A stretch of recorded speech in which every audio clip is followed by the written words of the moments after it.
Malgré plusieurs critiques négatives envers lui, l'arc Granola a su se hisser une place au sein des meilleurs arcs de Dragon Ball Super. Et je ne suis même pas là pour déconner. Malgré ses critiques, insultes, sa longueur, ses facilités scénaristiques, incohérences et pouvoir de mesurer, comment se fait-il qu'il soit si apprécié? Comment se fait-il qu'il soit si apprécié, voire aimé par les fans de Dragon Ball Super et même par certains fans de Dragon Ball? Et comment se fait-il qu'il ait été détesté par certains au point même de les pousser à avoir arrêté le manga?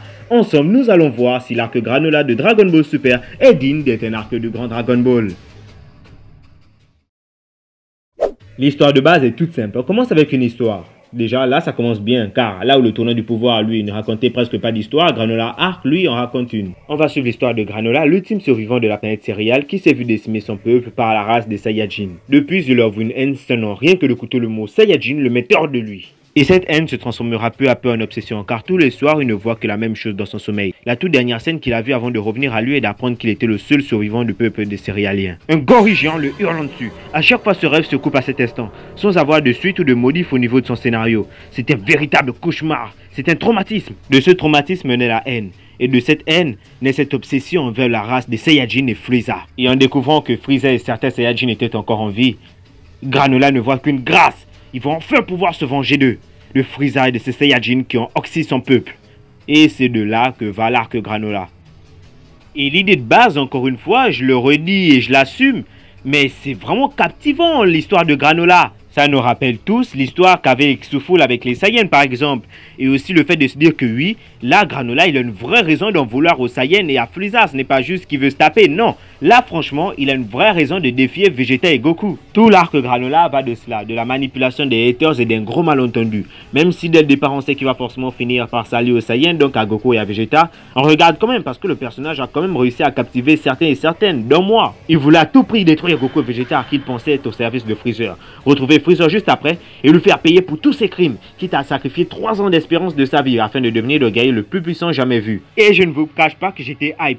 J'étais super hype comme jamais je n'avais été hype. Bien sûr, j'avais été hype pendant l'arc Moro, mais franchement, là, Granola avait fait fort. Avec son vœu auprès de Torambo, le pacte passé avec lui, ses longs vœux ressemblant fortement à celui de la transformation SSJ3, c'était juste incroyable. Avec ses nouvelles facultés qu'il avait développées, c'était une pépite. Je le dis clairement, pour moi, ces moments, c'était des gros moments de dinguerie. Vraiment, c'était un moment de tension, c'était pas possible. Mais c'était un mal pour un bien. Car en devenant le plus puissant de l'univers, il a causé la chute de l'arc presque tout entier. En devenant le guerrier le plus puissant de l'univers, il a créé des confusions et parfois incohérences. Arriver à one-shot Goku Instinct, c'est pas chose facile. Arriver à déstabiliser Vegeta dans sa forme prime, c'est incroyable. Ensuite, Gas. Lui aussi devient le guerrier le plus puissant de l'univers et clairement là, le manga partait dans tous les sens. C'était Granola le plus puissant de l'univers, demain c'est Gas, puis après c'est Granola, puis après-demain c'est Gas, puis après c'est Vegeta, puis après ils sont tous de force équivalente et ainsi de suite. Les combats étaient trop longs et interminables et avaient tué le sens de l'arc en lui-même. Certes, la trahison des haters avait mené à un éventuel combat, mais le souci c'est qu'ils avaient trop tiré sur la corde tellement qu'à un moment donné j'avais drop le manga, 3 mois entiers j'avais drop le manga. Ça avait perdu de cette belle histoire dont j'étais hypé au début. Tellement l'histoire avait plus de sens que Gas n'arrivait même plus à s'exprimer correctement. Quand il était devenu un colosse de la nature et qu'il défonçait tout sur son passage, certes, c'était très bien, mais c'était un peu trop du n'importe quoi. De plus que les puissances, c'était devenu vraiment du n'importe quoi. Sinon, les combats, les chorégraphies, les dessins, la violence de Gas, lui, ça j'ai kiffé, on va pas se mytho. Ce qui m'a fait revenir lire, jeter un œil dans le manga, attention, on se dirige vers les bons points et les masterclass.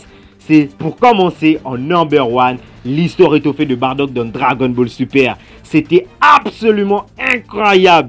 Là pour moi tout était parfait, absolument parfait. Son contre Gas, son sauvetage avec Muesli et Granola, même les dessins étaient parfaits, ils étaient à leur prime. Sans oublier que pour l'histoire de Bardock, on avait eu un chapitre dans un chapitre. Tu lis le chapitre, tu t'attends à ce que ça se finisse. Puis 5 pages avant la fin, tu te rends compte qu'il y a une cover, tu te dis attends, quoi? Et là, c'est l'histoire de Bardock qui nous est racontée. Waouh! En termes de bons points dans la Granola, pour moi, il est tout en haut. Première place. Sont suivis de ça, l'Ultra Ego, le Wagamama no Goku de Vegeta. Ça, je pense que déjà, ça a beaucoup fait parler. En bien comme en mal, bien sûr. Mais une chose est sûre, l'adaptation animée de ce combat va faire des ravages. Déjà, en manga, c'était mastodon, car tu ressens la puissance rien que sur le papier. Je ne peux alors vous dire en animé. Il y a aussi, en toute fin d'arc, l'arrivée du boss de l'empereur de l'univers, l'empereur du mal, Frieza. Frieza qui a frappé un grand retour en cette toute fin d'arc Granola avec le one-shot de Goku Instinct et de Vegeta Ego. C'était traumatisant à avaler. Malgré tous les mauvais points de l'arc Granola, il a su se démarquer comme étant l'arc puissance de Dragon Ball Super. L'arc respirant la pleine puissance et d'après moi, s'ils avaient raccourci, attention juste un peu, mais s'ils avaient raccourci un peu légèrement les combats, pas exagéré sur les puissances et qu'ils avaient mis un peu plus au combat des Go Végétaux en valeur, aussi s'ils avaient un peu plus impliqué les haters qui n'ont presque servi à rien, on va pas se mentir, et les autres Saiyans de la Terre tels que Trunks, Goten et Gohan, et qu'ils avaient mis un enjeu scénaristique pouvant à jamais bouleverser le monde de Dragon Ball, croyez-moi que l'arc du Vengeur survivant Granola aurait pu être l'un, si ce n'est le premier meilleur arc de tout Dragon Ball Super.